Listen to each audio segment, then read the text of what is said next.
पहुंच चुके हैं उज्जैन के महाकालेश्वर मंदिर में, जहां पर वो त्रिपटकेश्वर महादेव के दर्शन करेंगे, महाकालेश्वर ज्योतिर्लिंग के दर्शन, पूजा अर्चना और साथ ही साथ सनातन संस्कृति को उपहार के स्वरूप में महालोक के लोक का आज महालोकार्पण भी प्रधानमंत्री के कर कमलों से होगा। प्रधानमंत्री पहुंच चुके हैं उज्जैन के महाकाल मंदिर में।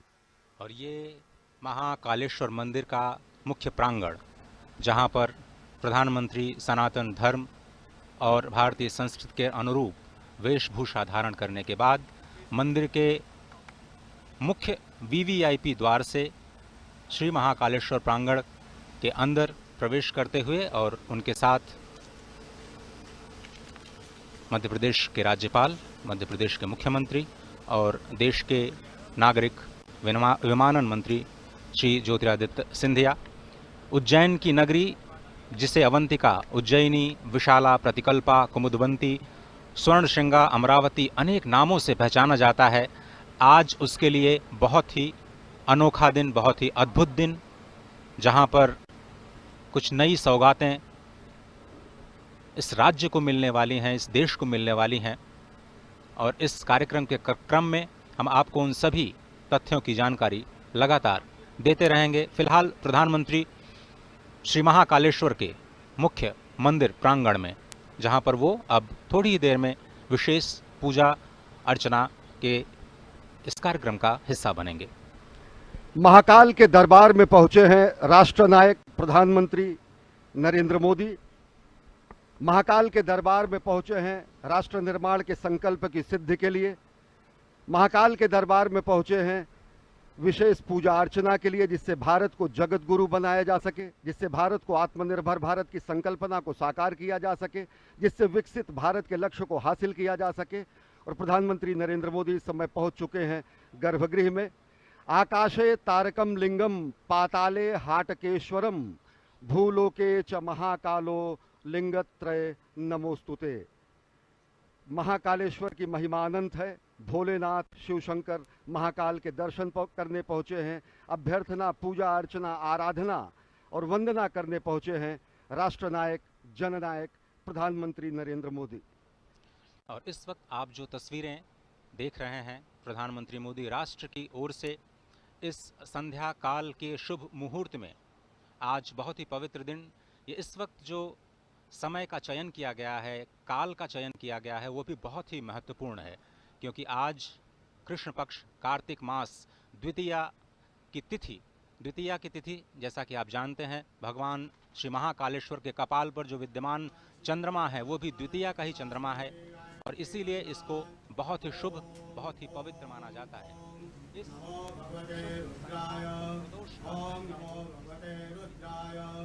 ओम नमो भगवते रुद्राय नमस्काराणि समर्पयामि।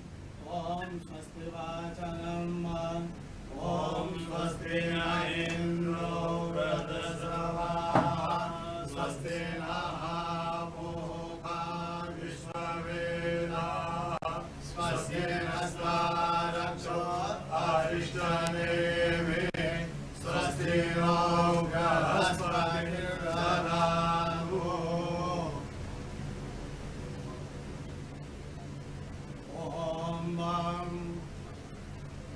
ब्रह्मा गुरु विष्णु गुरुदेवो महेश्वरा गुरु साक्षात् परब्रह्म तस्मै श्री गुरुवे नमः।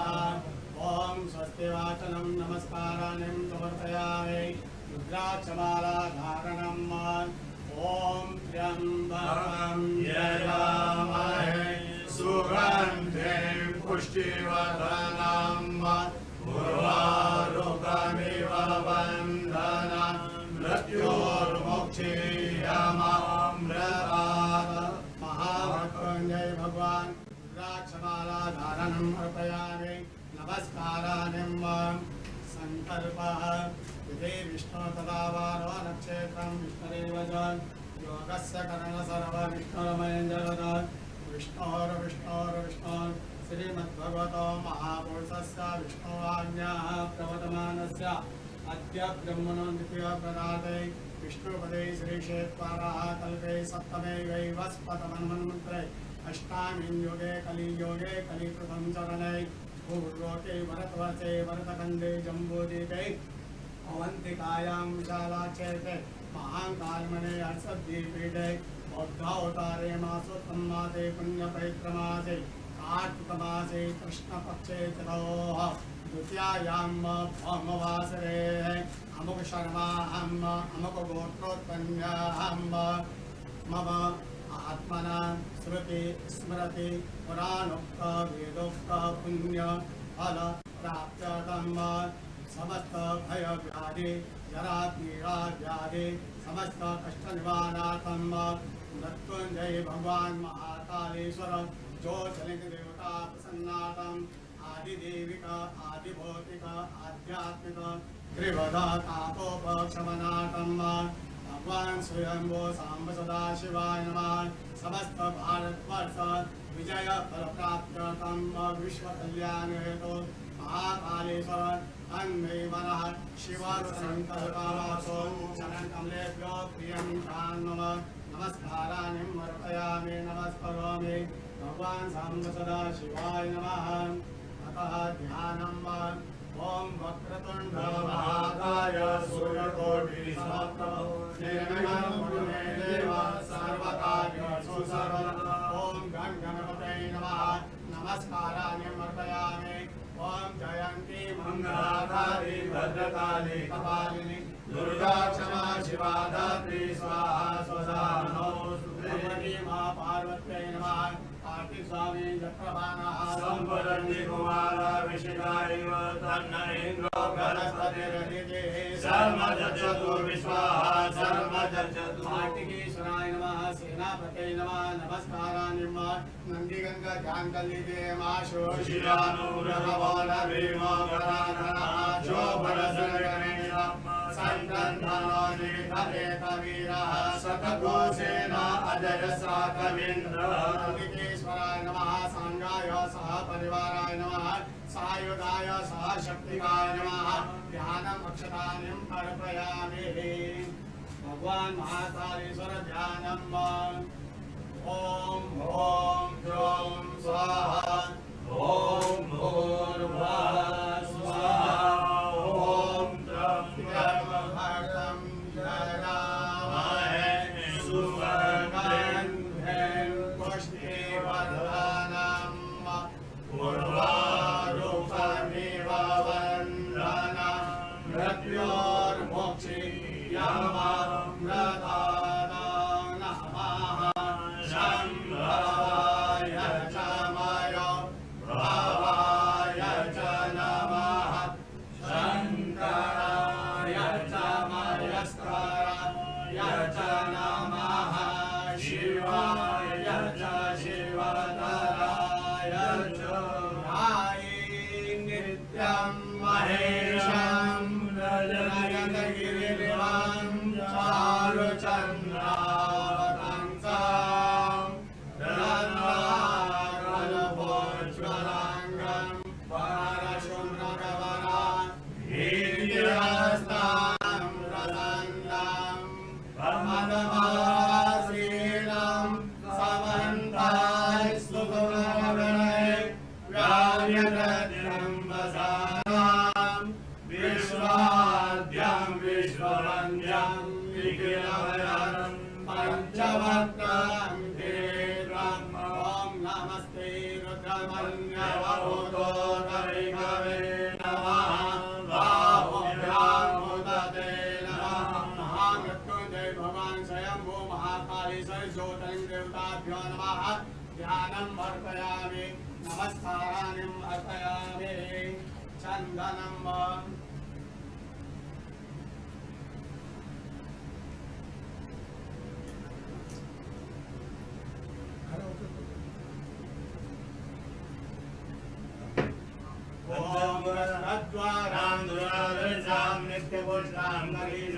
ईश्वरीं सर्वभूतानां आमियो भवेश्वर्यं स्वां गन्धर्वा अखनो स्वामिन्द्र स्वां बृहस्पतिः स्वामोखदि सोमो राज विद्वान् दशमान्दमुच्यत।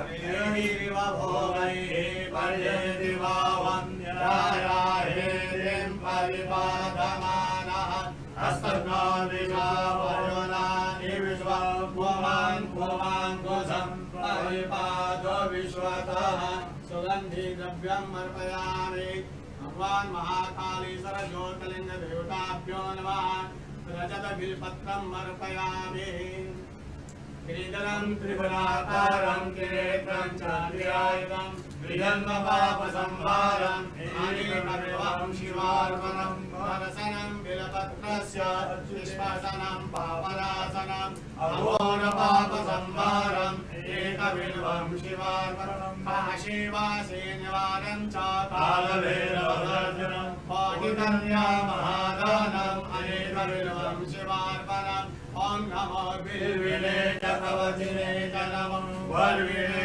च वरोधिने च नमः श्रुताय च श्रुतसेनाय च नमो ध्वन्द्रुभ्याय च हनन्य माल्यादिने सुमदेवे मालिद्यादिने प्रभु मया नागि पूजार्थं पुष्पोऽयं प्रतिगृह्यताम् सेवन्तिका पूर्णचमाकराजय पूर्णगजानकरवेलसार पुष्पै बिल्वप्रसाद तुलसी दलमालते स्वां पूजयामि जगदीश्वरमे प्रसिद्ध पुष्पमालाम् अर्पयामि चतुर्हं व्यधरो प्रतिराव्यमयन्नं मुखं किमस्य सिद्धिं बाहो किमूरुपादा उच्यते पुष्पं समर्पयामि पुष्पमालाम् अर्पयामि आचमनं धूपं समर्पयामि दीपं समर्पयामि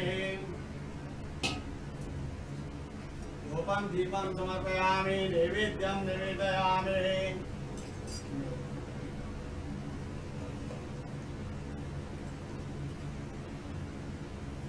ओम नाभ्या आसीदन्तरिक्षको श्रीकृष्णो जौहु समवर्तत पद्भ्याङ्गूर्मिदृशः शोभ्रातलोकामकल्पयन् शर्कराखिरखाद्यानिन्दलिशेषदानिशम् भक्ष्यभोजं च नैवेद्यं प्रतिगृह्यत वेलमुद्रां प्रदशयत मत्स्यमुद्रां प्रदशयत क्रासमुद्रां प्रदशयत ओम प्राणाय स्वाहा ओम अपानाय स्वाहा ओम व्यानाय स्वाहा ओम उदानाय स्वाहा ओम समानाय स्वाहा ओम ब्रह्मणे नमः मध्ये पानीयम् अर्पयामि पुनर्ध्यानम् ओम प्राणाय स्वाहा ओम अपानाय स्वाहा ओम व्यानाय स्वाहा ओम उदानाय स्वाहा ओम समानाय स्वाहा ओम ब्रह्मणे नमः ब्रह्म भूर्भुवस्वरं हस्तपक्षारं मुखपक्षारं शुद्धात्मनं दरोवर्धनार्थे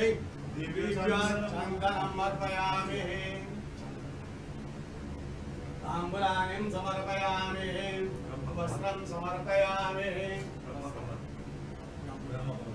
तत्पुरुषं व्यतलोकचिदाव्यकल्पयन् मुखं किमिशासित्यं बाहो किमूलोपादा उच्यते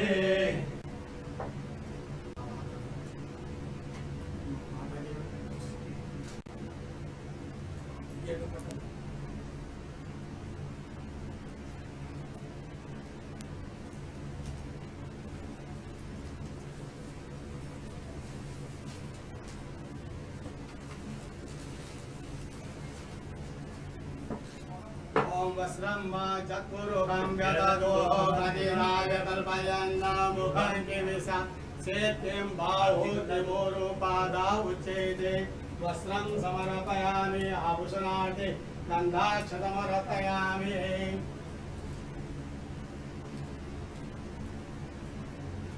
ओम त्र्यंबकं जगामहे सुगन्धिं पुष्टिवर्धनं उर्वारुकमिव वन्दनां मृत्योर्मुक्षीयमामृतात् मृत्युञ्जय भगवान् महाकालेश्वराय नमः वस्त्रं समर्पयामि गन्धाक्षतमर्पयामि आरार्तिकम्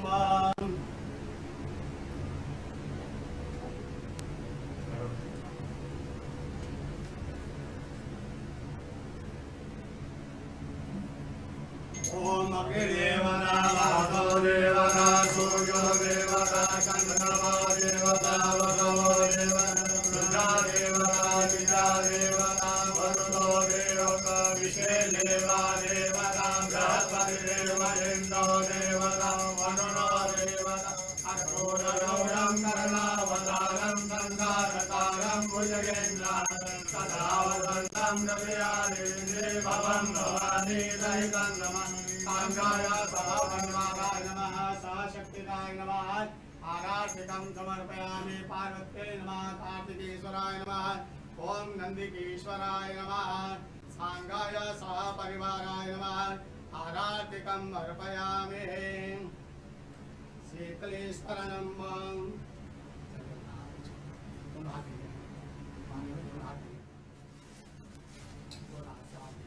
शीतलेश्वरं देववंदनम् आत्मवंदनम्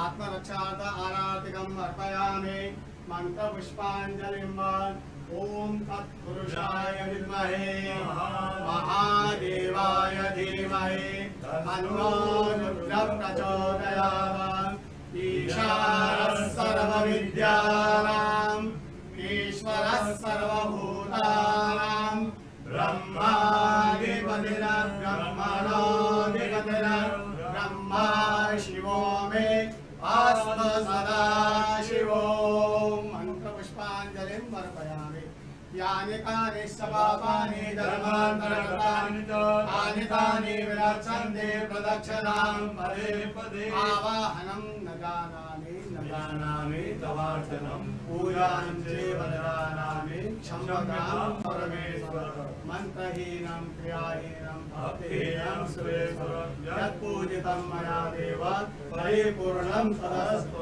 यक्षस्य रूपाय जटाधराय कीलाकहस्ताय सनातनाय दिव्याय देवाय दिगंबराय तस्मै यकाराय नमः शिवाय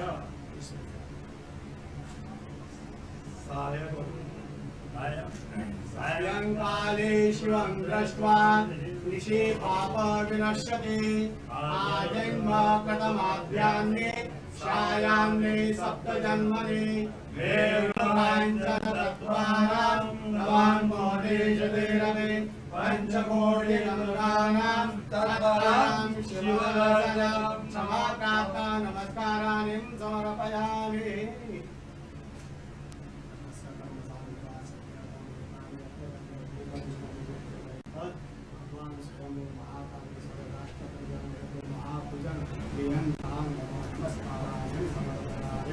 नमः पार्वती पते हर हर महादेव महाकाल महाराज की धर्म की जय हो अधर्म का नाश हो प्राणियों में सद्भावना विश्व का कल्याण गौ माता की जय हो जय जयकार नमः पार्वती पते हर हर महादेव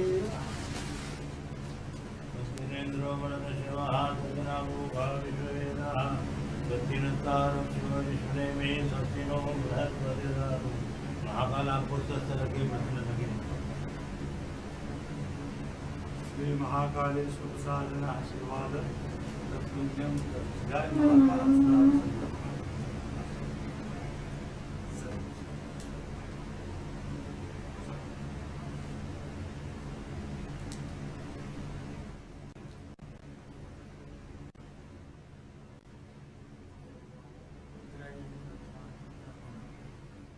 प्रधानमंत्री नरेंद्र मोदी ने विधिवत पूजा अर्चना की।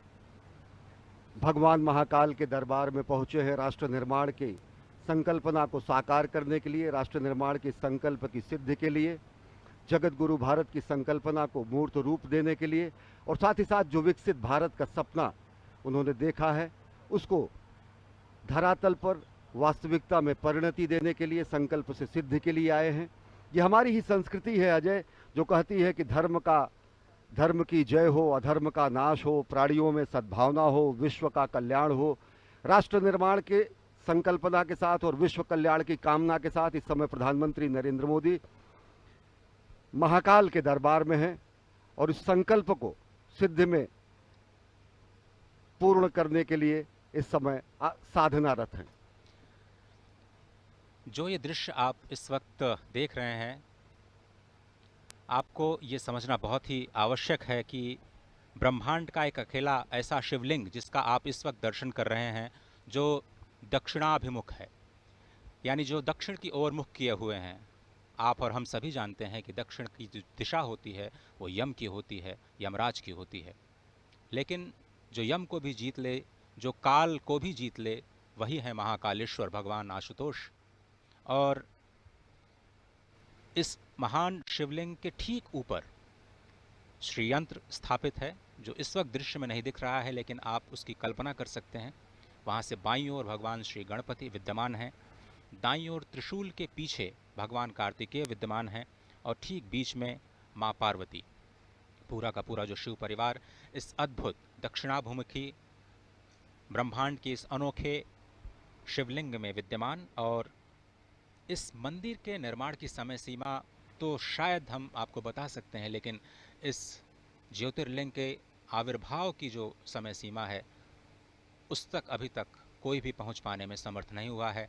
और ये जो ध्यान की स्थिति है, जिसमें षडाक्षर मंत्र या फिर पंचाक्षरी मंत्र का ध्यान किया जाता है, वो बहुत ही अद्भुत मंत्र, जिसमें हर अक्षर कुछ न कुछ संदेश, कुछ न कुछ शक्ति लेकर के आता है। और अब उसी षडाक्षर मंत्र को एक एक शब्द के अर्थों के अनुसार षडाक्षर मंत्र की जो उच्चारण विधि है उसको कहने का मैं प्रयास करता हूँ।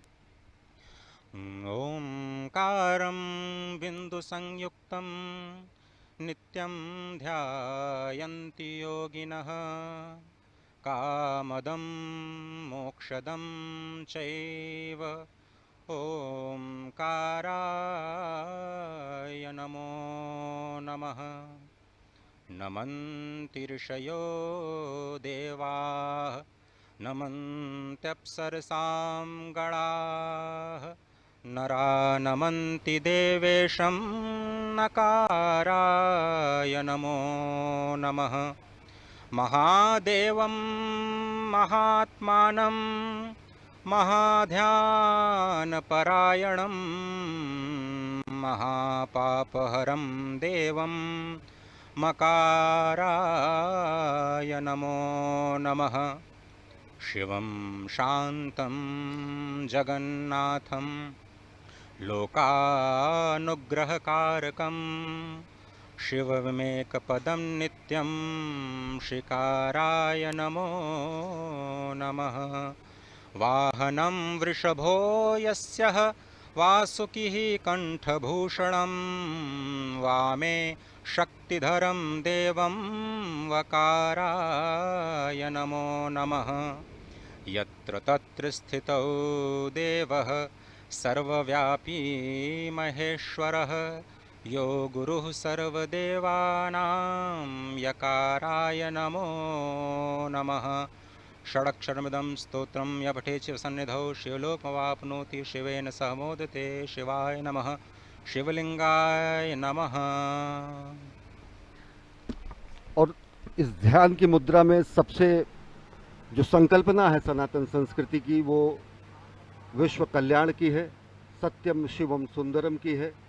और ओम नमः शिवाय का महाजाप, ये पंचाक्षर जो है, इसका जाप करने से न केवल प्राणी मात्र को ज्ञान, श्री, सिद्धि और सभी मनोकामनाओं की पूर्ति होती है, बल्कि उसके संकल्प की भी सिद्धि होती है।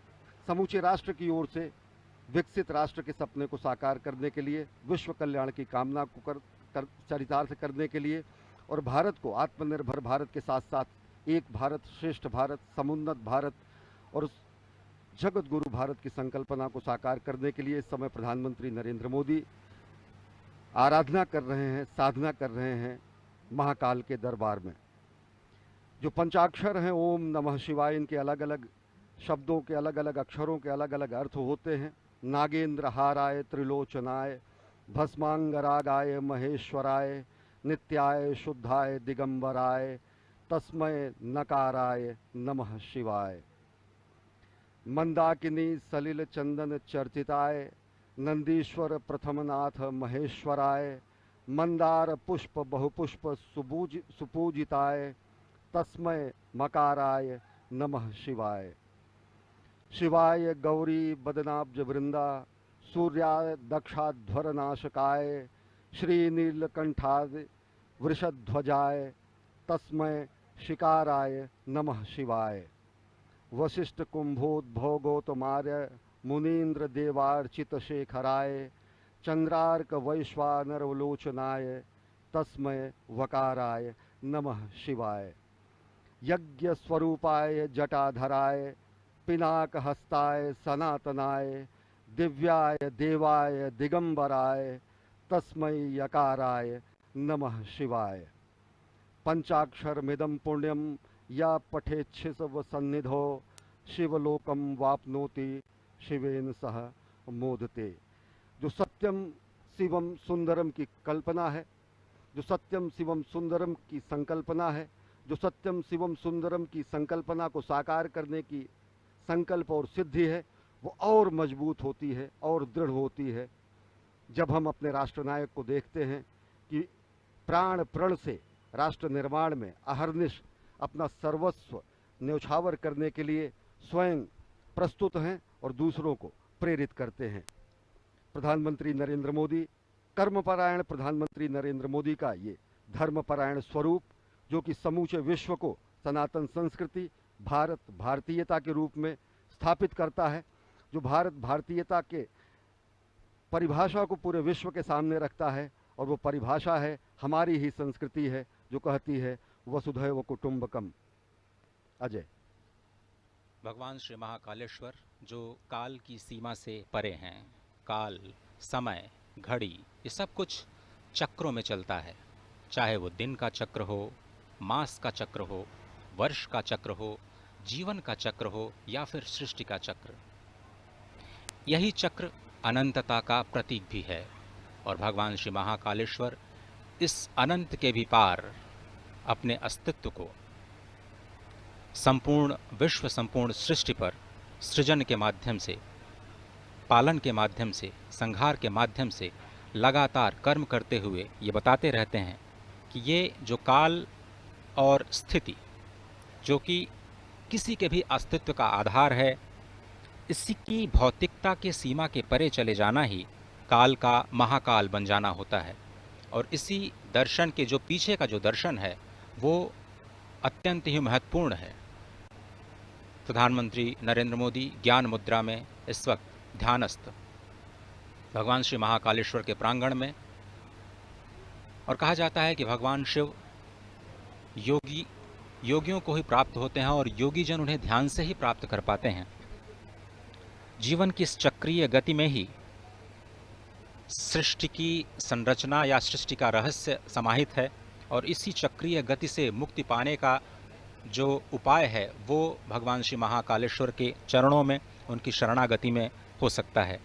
ये जो दृश्य है वो सिर्फ संस्कृति नहीं है, सिर्फ संस्कार नहीं है, वो परम विज्ञान है, क्योंकि भगवान महाकालेश्वर स्वयं विज्ञान के देव हैं, संपूर्ण कलाओं के देव हैं। और आपने देखा कि किस तरह से पूजन अर्चन का जो कार्यक्रम है, संध्या के समय में भगवान श्री महाकालेश्वर का जलाभिषेक नहीं किया जाता, और इस परंपरा का पालन करते हुए प्रधानमंत्री मोदी ने संक्षिप्त पूजन अर्चन कर देश और राष्ट्र की ओर से संपूर्ण विश्व के कल्याण और समुद्भव की प्रार्थना की, और इस राष्ट्र को उन्नति और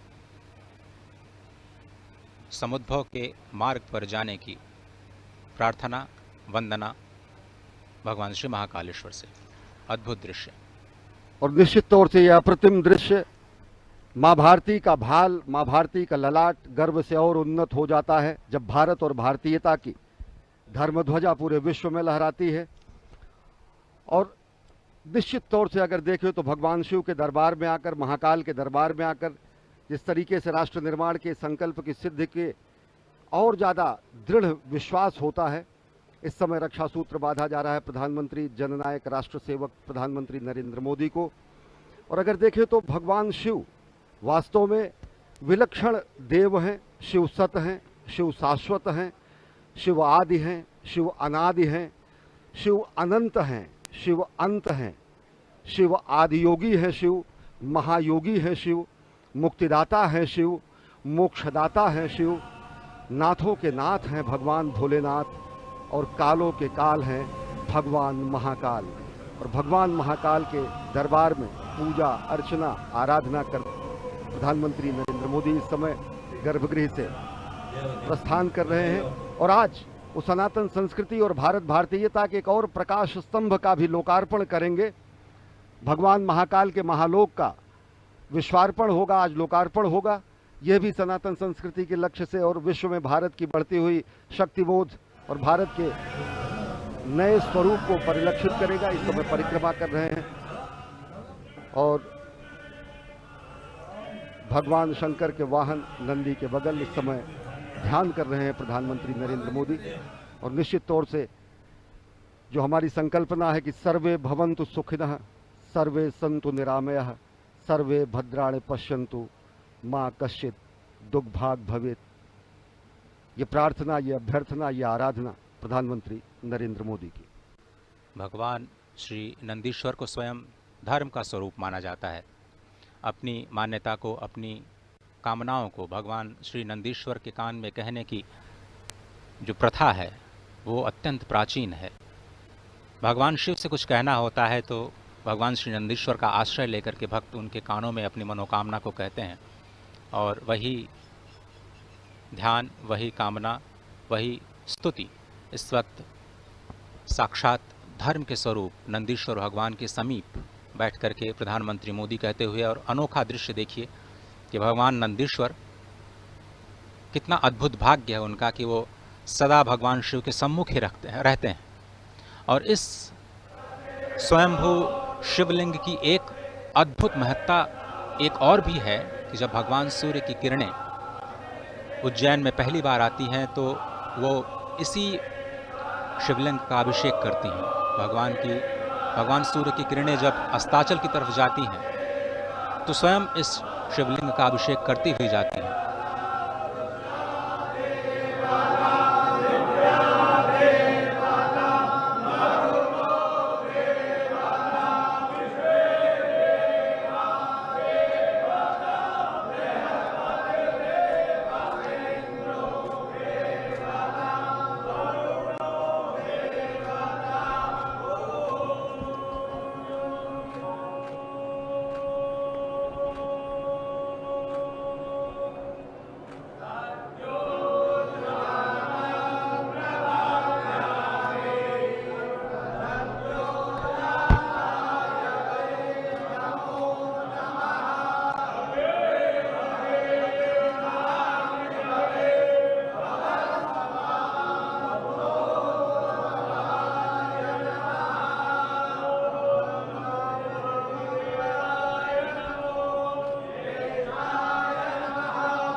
इस समय प्रधानमंत्री नरेंद्र मोदी महाकाल के दरबार में पूजा अर्चना आराधना करने के बाद प्रस्थान कर रहे हैं। साथ में हैं मध्य प्रदेश के राज्यपाल मंगू भाई पटेल और मुख्यमंत्री शिवराज सिंह चौहान और केंद्रीय मंत्री ज्योतिरादित्य सिंधिया। और विलक्षण क्षण, एक असाधारण, अद्भुत और अलौकिक और अकल्पनीय क्षण समूची विश्व मानवता के लिए, क्योंकि एक स्वप्नद्रष्टा के साधना का ये फल आज पूरी दुनिया देखेगी। एक राष्ट्र सेवक की साधना का कर्मफल भी आज दुनिया देखेगी। कर्मयोगी ने अभी आदियोगी को अपनी कार्यांजलि और पुष्पांजलि अर्पित की है। इसके बाद राष्ट्र सेवक समूचे राष्ट्र और मानवता को कार्यांजलि भी प्रस्तुत करेंगे जब वो महाकाल के लोक का लोकार्पण करेंगे, विश्वार्पण करेंगे। और इस समय प्रधानमंत्री नरेंद्र मोदी सनातन संस्कृति के संवाहक के रूप में, जननायक के रूप में, राष्ट्रनायक के रूप में भारत भारतीयता के ध्वजवाहक के रूप में महाकाल के दरबार में पहुंचे हैं और पूजा अर्चना कर अब यहाँ से महालोक के लोकार्पण के लिए प्रस्थान कर रहे हैं। इस वक्त जो आप दृश्य देख रहे हैं, आपने एक चीज़ महसूस की होगी कि प्रधानमंत्री नीचे महाकालेश्वर के शिवलिंग से ऊपर आए हैं। ये बहुत ही समझने की बात है कि ये जो शिवलिंग है वो धरती के नीचे विद्यमान है।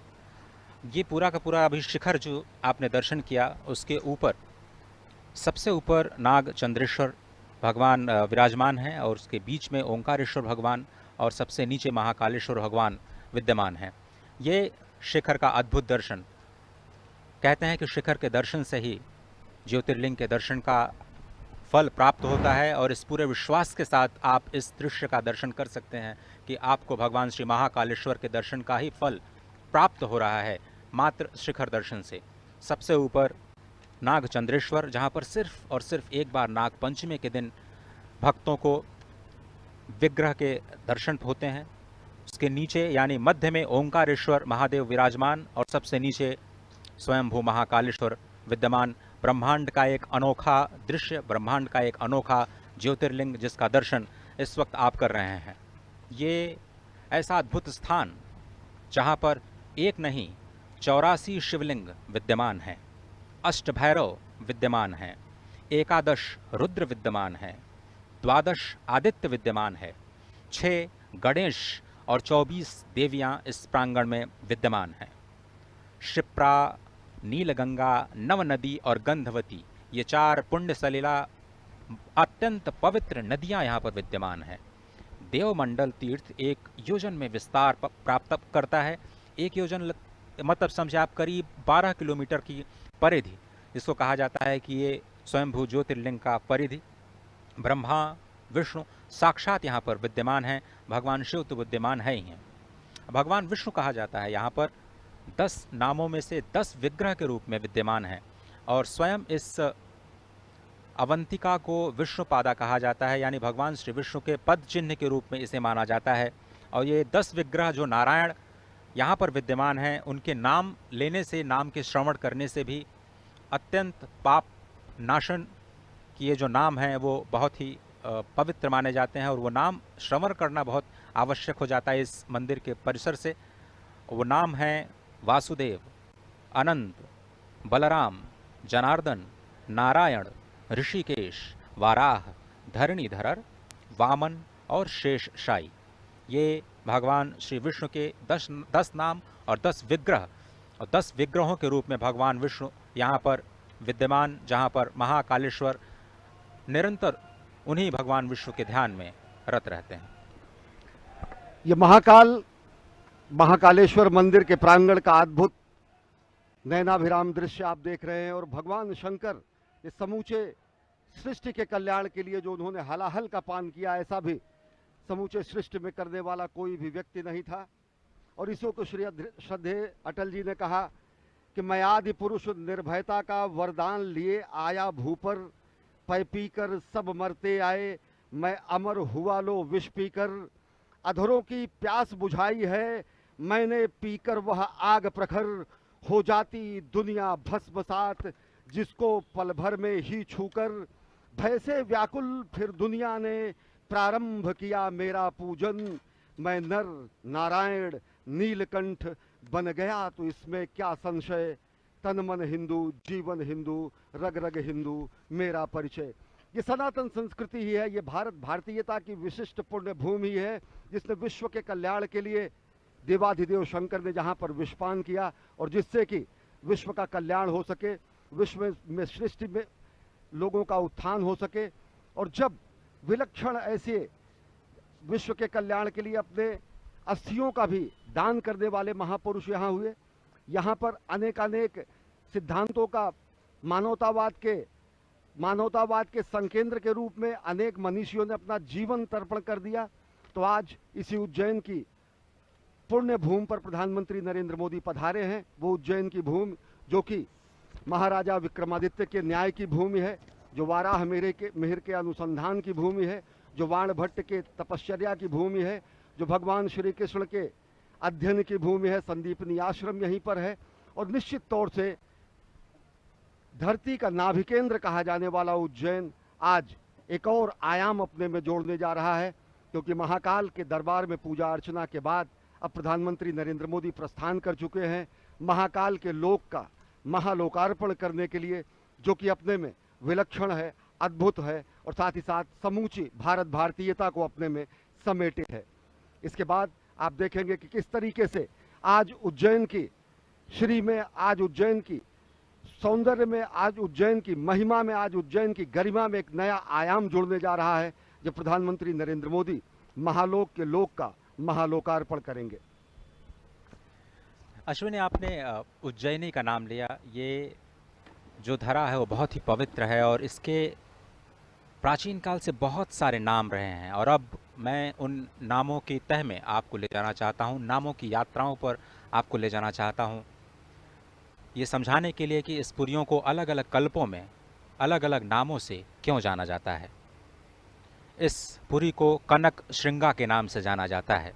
कहा जाता है कि सबसे पहले यहाँ पर भगवान विष्णु स्थित थे और उनके दर्शन के लिए भगवान ब्रह्मा और भगवान शिव यहाँ पर पधारे। तो यहाँ पर उनको स्वर्ण के शिखरों का दर्शन हुआ, तो स्वयं भगवान विष्णु ने इस धरा को कनक श्रृंगा का नाम दे दिया। और आप देख रहे हैं इस वक्त शिखर बिल्कुल कनक वर्ण में, और ये जो ध्वजा आप देख रहे हैं अत्यंत मनोहारी दृश्य, धर्म ध्वजा। और ऐसी भी रिपोर्ट्स हैं कि प्रधानमंत्री नरेंद्र मोदी के दीर्घायु की कामना करने के लिए आज एक ध्वजारोहण का भी कार्य किया गया है इस मंदिर के प्रांगण में, और आज मंगलवार के दिन ही वो शुभ कार्य किया गया। बहुत ही अद्भुत दृश्य इस वक्त आप देख रहे हैं मंदिर के प्रांगण का, जो अत्यंत मनोहारी और अत्यंत पवित्र करने वाली है। तो आपने समझा कि इसे कनक श्रृंगा क्यों कहते हैं। भगवान विष्णु ने स्वयं इसे कनक श्रृंगा का नाम दिया, क्योंकि भगवान श्री ब्रह्मा और भगवान श्री विष्णु को यहाँ पर कनक के शिखर के दर्शन हुए। और कुछ ऐसी ही तस्वीरें, कुछ ऐसा ही दर्शन इस वक्त आप दूरदर्शन के माध्यम से देश और विदेश में बैठे अपने टेलीविज़न स्क्रीन्स पर लगातार उन भव्य दृश्य को अवलोकित कर रहे हैं, उसका अवलोकन कर रहे हैं और पुण्य का भागी बन रहे हैं। उसके बाद इसको कुशस्थली कहा जाता है। कहते हैं कि जब भगवान विष्णु भगवान श्री ब्रह्मा के आराधना करने पर प्रकट हुए, तो भगवान श्री ब्रह्मा ने उनको कुश का आसन प्रदान किया, और कुश का आसन प्रदान करने के बाद जब भगवान विष्णु उसको स्थासन पर बैठे, तो इसको कुशस्थली के नाम से जाना जाने लगा।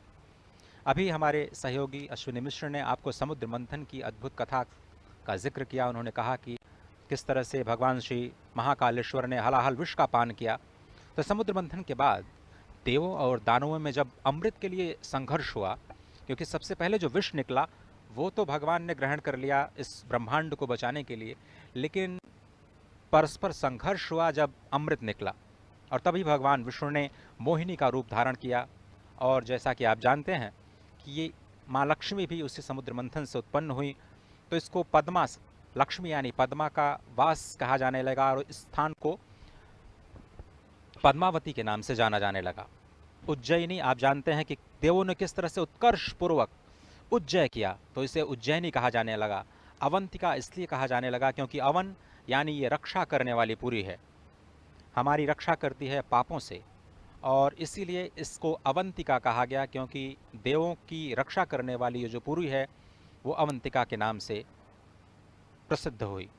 कालांतर में ऋषि लोमश ने यहाँ पर घोर तपस्या की, और इस पुरी में उनको अमावस्या की रात्रि में भी यहाँ पर एक चंद्रिका जैसी छिटकी हुई दिखाई दी, और इसके लिए इसे कौदमी पूर्ण यानी कुमुद्वती कहा गया। अद्भुत दृश्य आप देख रहे हैं, कुमुद्वती में अवस्थित, अवंतिका में अवस्थित, उज्जैनी में अवस्थित, पद्मावती में अवस्थित, कुशस्थली में अवस्थित, कनक श्रृंगा में अवस्थित, और सबसे अंत में अमरावती, क्योंकि यहाँ पर भगवान अदिति, माता अदिति और भगवान कश्यप ने यहाँ पर हजारों वर्ष तपस्या करने के बाद देवताओं को जन्म दिया जो अमरत्व को प्राप्त हुए, इसलिए इस धरा को अमरावती भी कहा जाता है।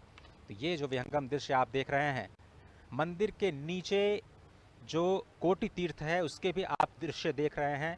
मंदिर के ठीक दाहिनी तरफ एक जो कुंड दिखाई दे रहा है, वहीं से भगवान का जलाभिषेक उस जल से किया जाता है और कहा जाता है कि महाभारत काल में स्वयं भीम ने यहाँ पर स्नान करके शिव का जलाभिषेक किया था। और उसके साथ जो एक बहुत लंबी सी नदी की श्रृंखला आपको दिखाई दे रही है, वो यहाँ का रुद्र सरोवर, जो कि 7 सरोवरों में बहुत ही प्रसिद्ध, बहुत ही पुण्यकारी। नयनाभिराम दृश्य, मनोहारी दृश्य, आंखों में रच बस जाने वाला दृश्य, क्योंकि आज महाकाल की नगरी में प्रधान सेवक राष्ट्रनायक प्रधानमंत्री नरेंद्र मोदी महाकाल के लोक का महालोकार्पण करने पहुंचे हैं। अजय, निश्चित तौर से मैं लोभ संवरण नहीं कर पा रहा हूं। जितनी सनातन संस्कृति जितनी हमारी प्राचीन है और जिस तरीके से हमारी सनातन संस्कृति ने समूचे विश्व को अनेक उपहार दिए, उसके लिए विश्व की समूची सभ्यता ऋणी रहेगी। अगर देखें तो जब पश्चिम ने वनफल खाकर छाल पहनकर लाज बचाई, तब भारत में सामगान का स्वर्गिक स्वर था दिया सुनाई। जब पश्चिमी देश वनों जंगलों में रहकर छाल पहनकर अपनी लाज बचाने आदिमानव के रूप में रहा करते थे, तो हजारों सहस्राब्दियों पहले वेदों का गान, वेदों के ऋचाओं का निर्माण इन्हीं पुण्य सलिला, गंगा, यमुना, क्षिप्रा, उज्जैनी, काशी, कांची, अवंतिका, इन सभी नगरियों में हुआ, जो कि समूचे विश्व के लिए अनुपम उपहार है। और निश्चित तौर से अगर देखें तो दुनिया का इतिहास पूछता, रोम कहाँ, यूनान कहाँ है, घर घर में शुभ अग्नि जलाता वह उन्नत ईरान कहाँ है, दीप बुझे पश्चिमी गगन के जब व्याप्त हुआ बर्बर अंधियारा, किंतु चीर कर तम की छाती चमका हिंदुस्तान हमारा। तो आज ये जो दृश्य देख रहे हैं, ये हिंदुस्तान की आभा को नए विश्व पटल पर स्थापित कर रहे हैं। आज चमकते हुए हिंदुस्तान के नए स्वरूप को आप देख रहे हैं। आज महाकाल के दरबार से समूचा विश्व देख रहा है कि यह औपनिवेशिक काल का ये प्रभाव था अजय, कि जब ग्रीनविच मीन टाइम होने लगा। दर्शकों को हम जरूर बताना चाहेंगे कि नाभि केंद्र के रूप में विशिष्ट स्थान रखने वाला तकरीबन 23.5 अक्षांश और 75 देशांतर पर स्थित यह उज्जैन की नगरी कालगणना के लिए सर्वोच्च नगरी मानी जाती थी। वाराह मिहिर ने अपने ग्रंथों की यहाँ रचना की। यहाँ पर राजाओं ने अपनी वेधशालाओं की स्थापना की। और अगर देखें तो ये मनीषियों की धरती रही, ये तपश्चर्या की धरती रही, ये तप की धरती रही, ये मनीषियों के उद्गम की धरती रही। और निश्चित तौर से आज उज्जैन एक नया आयाम जोड़ने जा रहा है। और विशिष्ट स्थिति उज्जैन की इसलिए भी है क्योंकि अगर देखें तो जब उत्तरायण सूर्य होता है और उत्तरी ध्रुव पर अगर देखें तो 6-6 महीने की रात होती है, तो तकरीबन 3 महीने बाद उज्जैन पर हमेशा सूर्य चमकता रहता है। यह औपनिवेशिक काल का परिणाम था कि ग्रीनिच मीन टाइम 0 देशांतर लंदन से होकर गुजरता था। लेकिन औपनिवेशिक काल के पहले भी अगर अजय देखें तो जब सनातन संस्कृति और विश्व संस्कृति का प्रादुर्भाव हुआ करता था, तो 0 देशांतर की जो गमन होता था, जो 0 देशांतर की जो स्थिति होती थी, जो विश्व गणना काल गणना के लिए 0 देशांतर माना जाता था, तो वो उज्जैन से ही जाता था। कि औपनिवेशिक काल के बाद अगर आप देखें तो निश्चित तौर से आदिकाल में और सहस्राब्दियों पूर्व ये काल गणना की स्थिति का स्थान रहा, विशिष्ट स्थान रहा। और निश्चित तौर से अगर काल गणना से भी हम जोड़ सकते हैं कि महाकाल का यहाँ पर उपस्थित होना, वह उस काल गणना के परिप्रेक्ष्य में भी कहा जा सकता है। और अगर देखें तो विज्ञान भी अजय देश और काल, टाइम और स्पेस, इन्हीं सब चीज़ों पर जाकर आज आगे बढ़ रहा है। हाँ, विज्ञान जहाँ भौतिक चीज़ों में जाकर उन्नति कर रहा है, वहीं आध्यात्मिक रूप से, स्थूल रूप में नहीं लेकिन चैतन्य रूप में, शरीर रूप में नहीं अशरीरी रूप में, जो जगत के मिथ्याचार हैं उनके रूप में नहीं, वास्तविक सत्य, चित और आनंद के खोज के रूप में या अनुसंधान के रूप में, गणना के रूप में निश्चित तौर से ये उज्जैनी, ये प्रातकल्पा, ये कुमुदवती, ये स्वर्णश्रृंगा, ये अमरावती, ये उज्जैनी निश्चित तौर से समस्त विश्व के आकर्षण का केंद्र रही। और आज आकर्षण का केंद्र इसलिए है कि महाकाल के लोक का महालोकार्पण होने जा रहा है जननायक राष्ट्रनायक प्रधानमंत्री नरेंद्र मोदी के कर कमलों से, जो कि सपना जिन्होंने देखा है विकसित भारत बनाने का 2047 तक, जिन्होंने उद्घोष किया है आत्मनिर्भर भारत का, और जो प्राण प्रण से अपने जीवन के क्षण क्षण को राष्ट्र के निर्माण में समर्पित किए हैं और दूसरों को प्रेरित भी करते हैं। अजय, ये बहुत ही अद्भुत दृश्य जो इस वक्त आप देख रहे हैं, मैं अश्विनी जी बहुत ही अपने आप को सौभाग्यशाली समझ रहा हूँ इस वक्त कि मैं इस धरा पर बैठ करके इस पल का साक्षी हूँ जहाँ पर मेरे समक्ष भगवान श्री महाकालेश्वर यहाँ से सिर्फ और सिर्फ 900 मीटर की दूरी पर स्थित, क्योंकि इस वक्त हम कॉरिडोर के बिल्कुल उस स्थान पर मौजूद हैं जहाँ से इस नए कॉरिडोर का, जिसे हम महाकाल लोक कह रहे हैं, जिसका लोकार्पण आज किया जाना है। अब से थोड़ी ही देर में राष्ट्र को समर्पित किया जाना है। स्वयं श्री महाकालेश्वर के सम्मुख बैठ करके इस क्षेत्र की महिमा का बखान करना, इससे बड़ा सौभाग्य क्या हो सकता है। और जिस तरह से हमने कहा कि आज तो द्वितीया की तिथि है, द्वितीया का चंद्रमा स्वयं भगवान श्री महादेव के भाल पर विराजमान रहता है, और इसीलिए कहा जाता है कि आज के दिन अगर आप चंद्र दर्शन कर लेते हैं तो भगवान महादेव के दर्शन का फल आपको प्राप्त होता है। आज वही पुण्यतिथि, अभी थोड़ी देर पहले प्रदोष काल में आपने देखा कि प्रधानमंत्री मोदी ने यहाँ पर पूजन अर्चन का जो कार्यक्रम है वो राष्ट्र की तरफ से संपन्न किया। ये जो तस्वीरें आप देख रहे हैं, ये आपके जीवन में सामान्य तस्वीरें नहीं हैं, ये बहुत ही अद्भुत आध्यात्मिक शक्ति से परिपूर्ण तस्वीरें, जो कि दूरदर्शन के तकनीकी सहयोग के माध्यम से आपके घर घर में आपके पास तक पहुंच रही हैं। और आपको बताएं, यहाँ पर दूरदर्शन परिवार ने 30 से ज़्यादा high quality, high definition cameras का इस्तेमाल किया है। अद्भुत तकनीक का इस्तेमाल इस वक्त आप देख रहे हैं। कनक श्रृंगा भगवान महाकालेश्वर के शिखर को किस तरह से समाहित करने की कोशिश की गई है। शिखर और ज्योतिर्लिंग का एक साथ दर्शन कर पाना, ये तकनीक के ही माध्यम से संभव हो पाया है। इस वक्त आप देख रहे हैं बहुत ही विहंगम दृश्य। और एक और तथ्य की ओर मैं आप सभी दर्शकों का ध्यान आकर्षित करना चाहता हूं कि ये सिर्फ और सिर्फ यही क्षेत्र है जो कि विशिष्ट है सभी 12 ज्योतिर्लिंगों में। और क्यों ये विशिष्ट है, ये समझना बहुत ही आवश्यक है, क्योंकि यही ज्योतिर्लिंग है जो कि 5 स्वरूपों में आपको स्पष्ट नजर आता है। ये देखिए विहंगम दृश्य, मैं इसलिए बार बार ये कह रहा हूं कि इसी ज्योतिर्लिंग को क्षेत्र कहा जाता है, इसी ज्योतिर्लिंग को पीठ भी कहा जाता है, इसी ज्योतिर्लिंग को स्मशान भी कहा जाता है। सिर्फ यही ज्योतिर्लिंग है जिसे महाकाल वन की संज्ञा दी जाती है, और इसी क्षेत्र को ऊसर क्षेत्र कहा जाता है। ये जो पंच प्राण आप कह सकते हैं, ये जो पंच तत्व आप कह सकते हैं, सिर्फ और सिर्फ इसी ज्योतिर्लिंग की धारा पर विद्यमान है, जो क्षेत्र, पीठ, ऊसर, स्मशान और वन एक साथ अपने आप में समाहित करता है। तो इसको ऐसा क्यों कहा जाता है, ये समझने की जरूरत है। कहते हैं क्षीयते पातकम यस्मात् तेदेनम क्षेत्र मुच्यते, जहां पर आपके सभी पापों का क्षय हो जाए इसलिए इसको क्षेत्र कहा जाता है। तस्मात् स्थानांच मंत्रणाम पीठन्ते नैव कथ्यते, यहाँ पर 24 देवियों का वास है, माँ हरसिद्धि का वास है, इसलिए इसको पीठ कहा जाता है। 51 शक्तिपीठों में माँ हरसिद्धि यहाँ पर स्वयं विद्यमान, कहते हैं माँ आदिशक्ति की कोहनी यहाँ पर गिरी थी, इसलिए इसको पीठ कहा जाता है। मृता पुनर्जायन्ते तेदेन मूषरम स्मृतम, ये बहुत ही समझने की बात है अश्विनी की। जो ऊसर शब्द होता है उसको हम नकारात्मक कहते हैं, जहाँ पर कोई उत्पादन संभव नहीं है उस भूमि को हम ऊसर भूमि कहते हैं। इस क्षेत्र को भी ऊसर भूमि कहा जाता है, क्योंकि यहाँ पर अगर आपकी मृत्यु हो गई तो आपका पुनर्जन्म नहीं होता है, इसलिए ये क्षेत्र ऊसर है। और ऊसर शब्द का इतना सकारात्मक प्रयोग आज तक मैंने अपने जीवन में नहीं देखा, जो आपको जन्म और मृत्यु की अजस्र अनादि अनंत परंपरा से परिच्छेद करके आपको मोक्ष की स्थिति में ले जाता है, इसलिए यह क्षेत्र ऊसर कहा जाता है। और भगवान शिव को बहुत ही ये प्रिय है। स्मशान महाकाल के रूप में यहाँ वे विद्यमान होते हैं, इसलिए इसको स्मशान भी कहा जाता है, और अंत में इसको कहा जाता है महाकाल वन। तो अभी थोड़ी दिन पहले हमने एक महापर्व मनाया शरद पूर्णिमा का। शरद पूर्णिमा को अत्यंत मनोहारी, अत्यंत पवित्र दिन माना जाता है सनातन धर्म की संस्कृति में।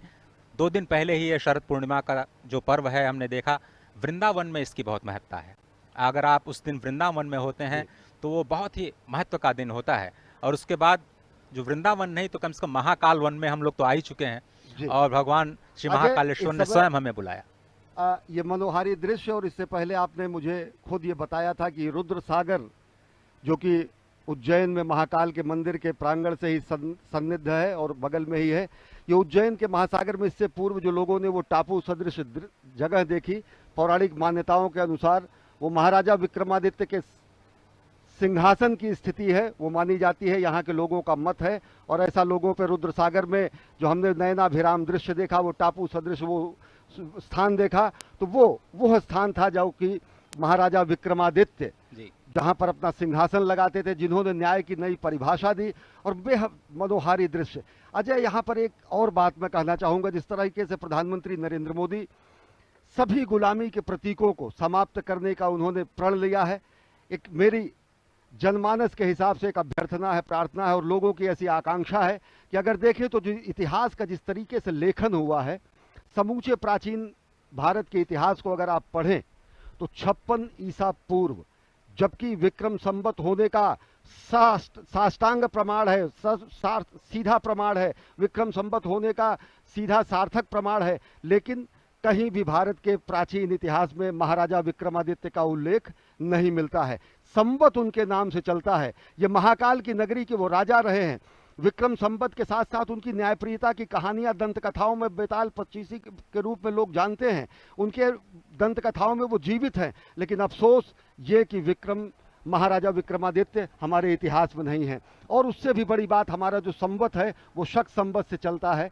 जनमानस की अपेक्षा है कि जिस तरीके से गुलामी के प्रतीकों सबको समाप्त किया जा रहा है, वैसे ही भारत का अगर काल गणना शक संवत की जगह विक्रम संवत से भी हो, जो कि 56 ईसा पूर्व होने का है, तो वो भी जनमानस के लिए बेहद श्लाघनीय प्रयास होगा, एक हर्ष और उत्साह पैदा करने वाला होगा। क्योंकि इससे बड़ी कोई विडंबना नहीं हो सकती कि आपके इतिहास में उज्जैन नगरी के राजाधिपत और न्यायप्रिय राजा के रूप में दंत कथाओं में प्रचलित और सभी रूप से लोगों के लिए स्वर्णकाल के रूप में राजा के दंड और राजा के नियम और राजा के शासन के स्वर्णकाल और अंतिम लक्ष्य के रूप में व्याख्यायित किए गए हमारे राजा विक्रमादित्य हमारे इतिहास में नहीं है।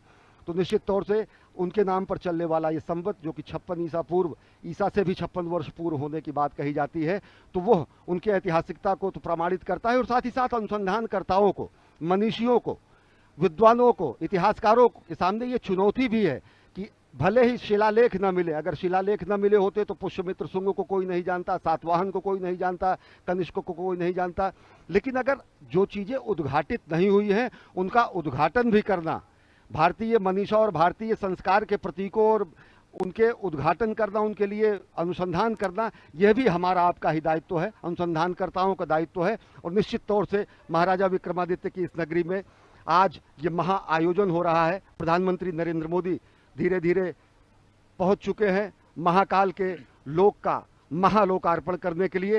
ये तकरीबन 940 मीटर लंबा और 108 विशिष्ट स्तंभों पर बना हुआ ये विशिष्ट स्थान है, जो कि महाकाल के मंदिर की महिमा और गरिमा में एक नया अद्भुत अकल्पनीय आयाम जोड़ता है। नयनाभिराम दृश्य आप देख रहे हैं, किस तरीके से प्रदीप्त जो आपने दृश्य दिखाया था, एक बार मैं फिर से दर्शकों को बताना चाहता हूं कि इस वक्त इस दृश्य को अगर हम समझा पाएं तो जो ये बीच में काला हिस्सा दिख रहा है उसी टापू का जिक्र आपने किया था।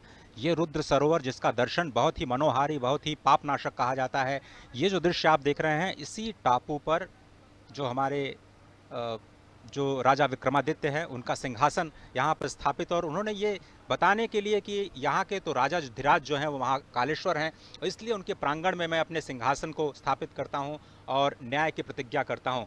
ये सामान्य दृश्य नहीं है, ऐतिहासिक दृश्य है, पौराणिक दृश्य है। और देश में जिस तरह से आपने कहा कि न्याय की प्रतिष्ठा करने के लिए, पापों का नाश करने के लिए जिसके लिए महाकालेश्वर को जाना जाता है, उनके ही प्रांगण में ये जो आप दृश्य देख रहे हैं ये विक्रमादित्य के सिंहासन की जगह हुआ करती थी। निश्चित तौर से अजय, और मैं लोभ संवरण नहीं कर पा रहा हूँ इन छटाओं को, इन नयनाभिराम दृश्य को देखकर। हमारी सनातन संस्कृति के ही वैभव का गुणगान करते हुए श्रद्धेय अटल जी ने कहा, वेद वेद के मंत्र मंत्र में, मंत्र मंत्र की पंक्ति पंक्ति में, पंक्ति पंक्ति के शब्द शब्द में, शब्द शब्द के अक्षर स्वर में, दिव्य ज्ञान आलोक प्रदीपित, सत्यम शिवम सुंदरम शोभित। निश्चित तौर से सत्यम शिवम और सुंदरम की जो संकल्पना है वो साक्षात चरितार्थ हो रही है। हम साक्षी बन पा रहे हैं और दूरदर्शन के माध्यम से करोड़ों करोड़ों लोग पूरे विश्व में साक्षी बन रहे हैं इस ऐतिहासिक घटना के। महाकाल के दरबार में महाकाल के महालोक का महालोकार्पण करने जा रहे हैं प्रधानमंत्री, और प्रधानमंत्री नरेंद्र मोदी पहुंच चुके हैं इस समय महाकाल के महालोक का लोकार्पण करने के लिए। उपस्थित जन समुदाय का, मनीषियों का अभिवादन स्वीकार कर रहे हैं प्रधानमंत्री नरेंद्र मोदी, और उनका स्वागत डमरू ध्वन से, घंटा ध्वन से, निनाद से और अनहद नाद से। सही कहा आपने। और तक का जो सफर है प्रधानमंत्री का वो पूरा हुआ और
कवियो दिव्याधि महारथो जायतान धेनुर्भो नड़ न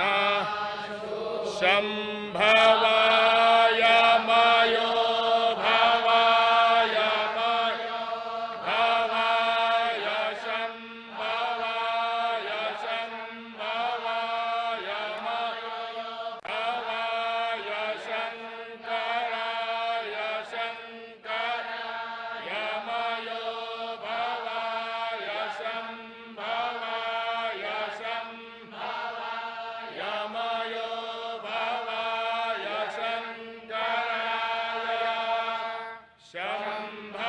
संभवायेति संभवाय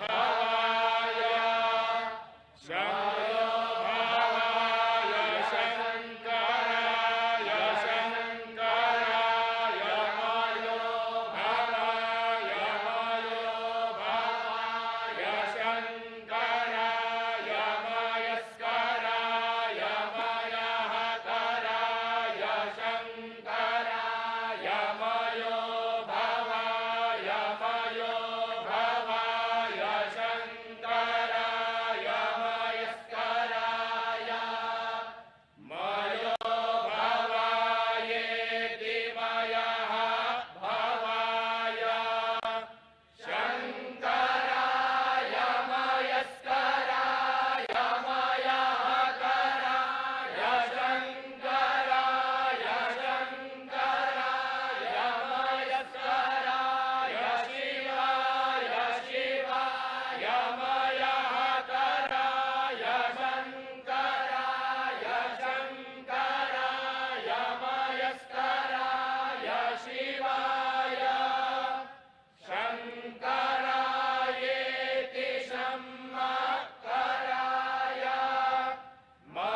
मयस्कराय शिवाय शिवाय मयहकराय मयस्कराय शिवाय शिवतराय शिवतराय शिवाय मयहकराय मयस्कराय शिवाय शिवतराय मयहकरायेति मयहकराय शिवाय शिवतराय शिवतराय शिवाय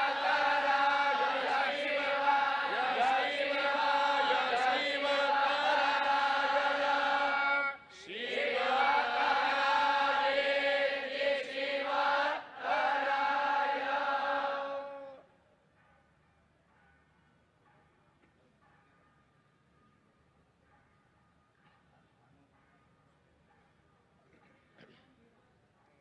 आनो भद्राः क्रतवोजन्तु भविष्यतो रब्धासो अपरीकास उद्भिदाः देवानो यथा सदमिद्वृधे असन्नप्रायो रक्षितारो दिवे दिवे देवानां भद्रासु मतिर्रेजूयतां देवानाग्मुरादिरभिनो निवर्ततां देवानाग्मुसत्यमुपसेदिमाभयं देवान आयुः प्रतिरन्तु जीवसे तान्मूर्भयानि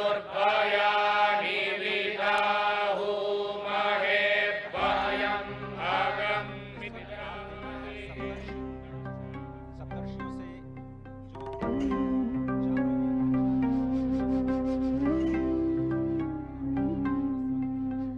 अवन्तिकायां विहितावतारं मुक्तिप्रदानाय च सज्जनानाम् अकालमृत्योः परिरक्षणार्थं वन्दे महाकालमहासुरेशम् अवन्तिकायां विहितावतारं मुक्तिप्रदानाय च सज्जनानाम् अकालमृत्योः परिरक्षणार्थं वन्दे महाकालमहासुरेशम् भोले भोले भोले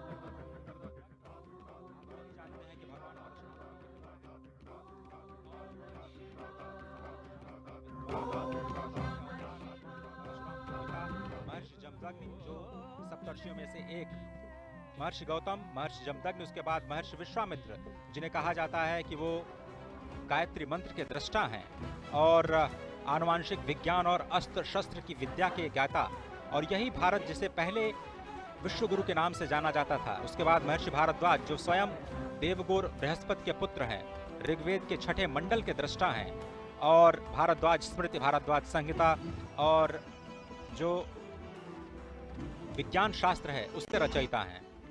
साथ ही महर्षि अत्रि जो कि ब्रह्मदेव के नेत्र से उत्पन्न है, ऋग्वेद के 5वें मंडल के दृष्टा और वनवासी श्री राम के मार्गदर्शक। और अत्रि, इस वक्त आप जो तस्वीरें देख रहे हैं ये महाकाल पथ की तस्वीरें, जिसमें इस वक्त मंडपम जिसे कहा जाता है, और ये बहुत ही अत्यंत मनोहारी दृश्य त्रिपुर वध का। त्रिपुर एक महान दानव जिसे भगवान श्री शिव ने एक ही बाण में त्रिपुरासुर का वध किया, और इस रथ का संचालन स्वयं श्री ब्रह्मा जी ने किया था। ये इस अत्यंत मनोहारी दृश्य के माध्यम से आपको त्रिपुर वध की जो कथा है वो आप तक पहुंच रही है।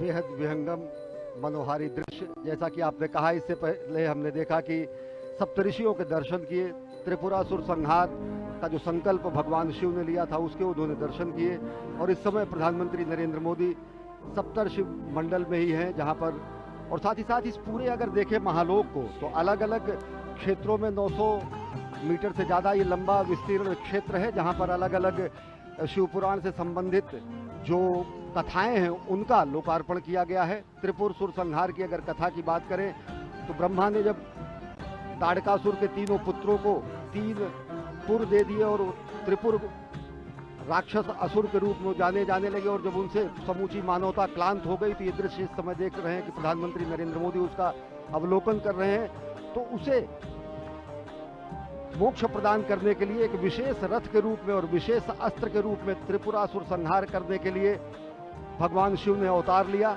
जिसमें उनके रथ के रूप में सारथी के रूप में स्वयं ब्रह्मा थे, सूर्य और चंद्र जिसके पहिए थे, मेरु पर्वत उनकी धनुष थी, सर्पराज वासुकी उनकी प्रत्यंचा थे, अग्नि वायु विष्णुदेव और यमदेव उनके बाण थे। और सबसे बड़ी बात, इस दुष्कर और दुसाध्य कार्य के लिए भगवान शिव ने उज्जैन का ही चयन किया। इस समय प्रधानमंत्री नरेंद्र मोदी महाकाल के लोक का वो दृश्य देख रहे हैं और इस समय पहुंचे हैं नवग्रह में। नवग्रह में प्रधानमंत्री नरेंद्र मोदी इस समय देख रहे हैं। भारतीय अगर गणना परंपरा, पंचांग परंपरा की अगर बात करें तो भारत में 9 ग्रह माने गए हैं। हमारी सनातन संस्कृति में ये 9 ग्रह हैं: सूर्य, चंद्र, मंगल, बुध, गुरु, शुक्र, शनि, राहु और केतु। कालांतर में जो विज्ञान ने भी 9 ग्रह माने, उनमें चंद्रमा उपग्रह के रूप में रहा और सूर्य तारा के रूप में रहा, लेकिन नवग्रह के रूप में हमारी जो सनातन संस्कृति की जो गणनाएं रही, उसका भी यहाँ पर बहुत शानदार वर्णन और विवेचन किया गया। और ये जो आप नयनाभिराम अप्रतिम दृश्य देख रहे हैं अजय, देखें तो किस तरीके से रक्षा सूत्र में बना हुआ भगवान शिव का ये शिवलिंग यहाँ पर रखा गया है। और निश्चित तौर से इसके पीछे की जो अवधारणा होगी कि एकता के सूत्र में हम समूचे देश को बांधे, धर्म धर्मांतर मत मतांतर को किनारे रखते हुए एक रक्षा सूत्र के रूप में यहाँ पर उपस्थित भगवान शिव का ये महालिंग ये बताता है कि किस तरीके से हम राष्ट्र की एकता के लिए, राष्ट्र को एकता के सूत्र में बांधने के लिए हम तत्पर हैं। क्योंकि ये पूरा का पूरा जिस शिवलिंग का लोकार्पण करते समय प्रधानमंत्री नरेंद्र मोदी ने विश्वार्पण लोकार्पण किया, वो रक्षा सूत्र से बना हुआ है।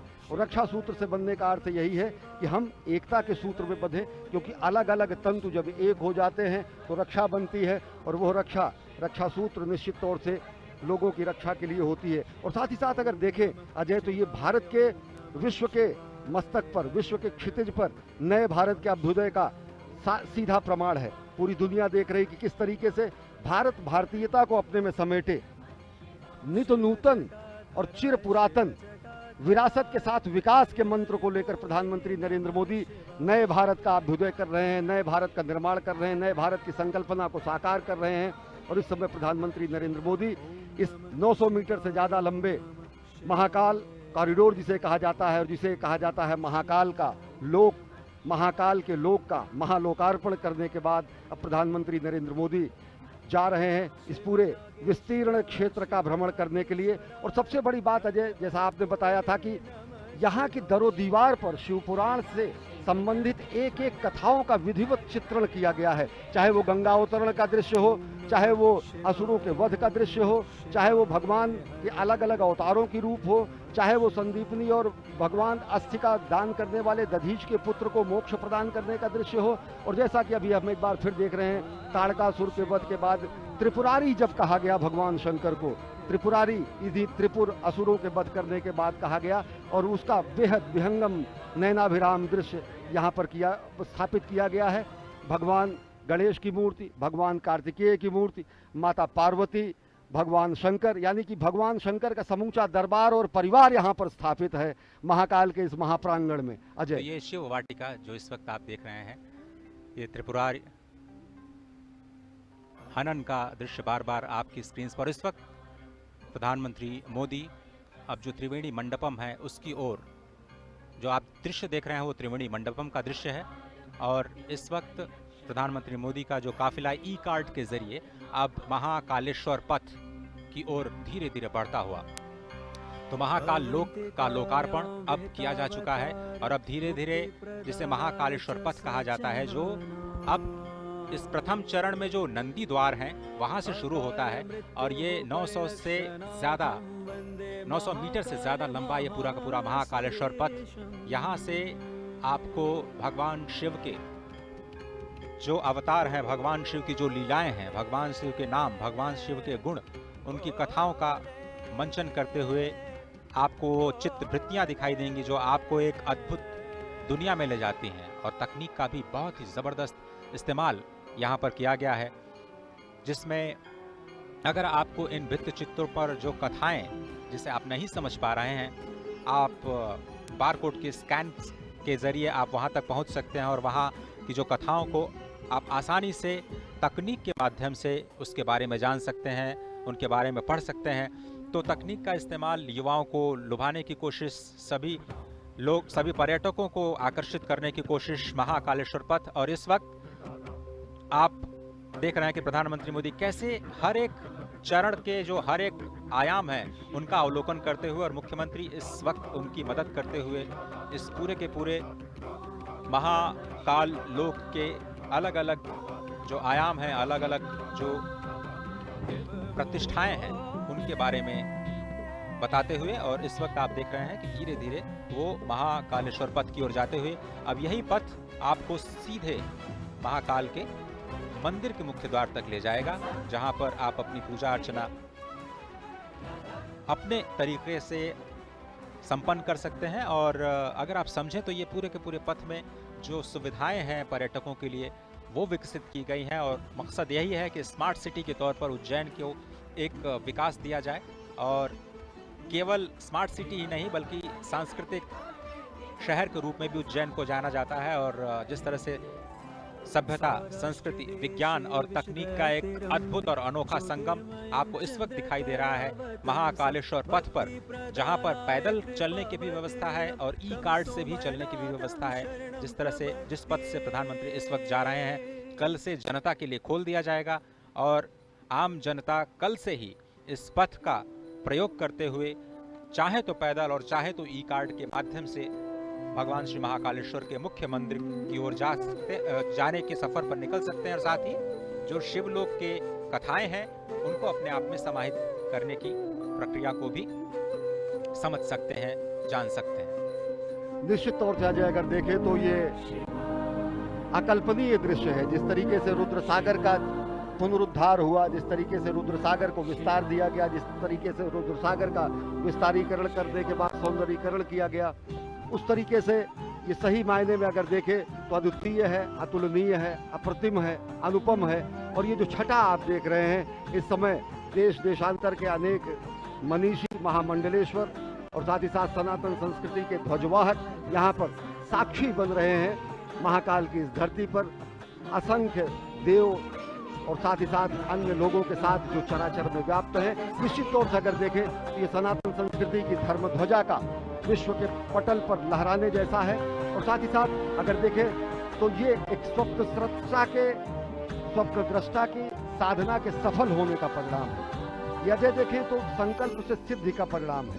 ये राष्ट्र सेवक की साधना का ये कर्मफल है। और साथ ही साथ कर्मयोगी प्रधानमंत्री नरेंद्र मोदी के दिशा निर्देशन में बना हुआ ये महाकाल का लोक आदि योगी को दी गई सही और सच्चे मायने की कार्यांजलि है। पुष्पांजलि अर्पित की उन्होंने अभी महाकाल के दरबार में, और अब कर्तव्य परायण स्वरूप में कार्यांजलि अर्पित कर रहे हैं सनातन संस्कृति के दिव्य प्रकाश स्तंभ के रूप में, जो कि महाकाल के महालोक के रूप में आज जिसका लोकार्पण किया गया है। एक और बहुत ही महत्वपूर्ण जानकारी जो मैं आप सभी के साथ साझा करना चाहता हूँ अश्विनी, वो ये कि आप इस वक्त जो दृश्य अपने टीवी स्क्रीन पर देख रहे हैं वो भारत का पहला नाइट गार्डन है। ये भारत का सबसे लंबा टेम्पल कॉरिडोर है, जिसे आप महाकालेश्वर पथ के तौर पर अब आज से जानेंगे। महाकाल लोक का ये महाकालेश्वर पथ इस वक्त भारत का सबसे लंबा कॉरिडोर, काशी कॉरिडोर भी आपने देखा, वो 300 मीटर करीब उससे 3 गुना ये जो लंबाई है। और इस वक्त जो दीवारों पर जो कथाएं चित्रित की गई हैं वो कैसे उकेरी गई हैं, और कैसे सभी संतों से, सभी महर्षियों से विचार विमर्श करने के बाद किन श्लोकों को वहाँ पर उद्धृत किया जाना है। और इस पूरे के पूरे जो आपको दीवार दिख रही है वो 25 मीटर ऊंची, उसमें आधे किलोमीटर यानी 500 मीटर का जो हिस्सा है वो शिव पार्वती के विवाह के संबंध से जुड़ी हुई कथाओं के लेकर के समेटे हुए है। और अजय, सबसे बड़ी बात आपने ये भी बताई, दर्शकों को अपनी रिपोर्ट में भी दिखाया कि किस तरीके से ये पुरातन और नवीन का संगम भी है। इन सभी भित्ति चित्रों पर उससे संदर्भित एक बारकोड लगाया गया है। उस बारकोड को कोई भी श्रद्धालु, कोई भी दर्शनार्थी आके उसको स्कैन कर सकता है, और अगर जब वो स्कैन करेगा तो सीधे वो वेब संजाल के वेब पेज के उस वेब पेज पर पहुंच जाएगा, जो कि जहां पर उससे संदर्भित कथा कही गई है। तो पूरा का पूरा शिवपुराण के पुरातन स्वरूप को नवीनतम रूप में व्याख्यायित करते हुए, और ये 108 स्तंभों की जो ये वलयावली है, जो ये अहोरात्र चलने वाला महायज्ञ जैसा है, जो असंख्य दीपों से सुसज्जित इस समय उज्जैनी है, निश्चित तौर से अगर इसका साक्षी बनने के लिए हम, आप और साथ ही साथ ये समूचे सनातन संस्कृति के लोग धन्य हैं, क्योंकि ये एक तरीके से कायांतरण है। ये महालोक का निर्माण समूचे उज्जैन और उस परिसर का कायांतरण है, रूपांतरण है, जो नयनाभिराम स्वरूप में आप देख रहे हैं। अजय, तो स्वागत है आप सभी का भारत के पहले नाइट गार्डन में। इस वक्त जो आप तस्वीरें देख रहे हैं, श्री महाकाल लोक के नाइट गार्डन में भगवान शिव की लीलाओं पर आधारित ऐसी 190 मूर्तियां स्थापित की जानी हैं। 2 चरणों में ये कार्यक्रम संपन्न होना है। अभी तो सिर्फ पहला चरण पूरा हुआ है। स्मार्ट सिटी परियोजना के तहत उज्जैन को विकसित करने की ये जो योजना है, उसके दूसरे चरण का कार्य मार्च 2024 तक पूरा होने की संभावना, उम्मीद जताई जा रही है।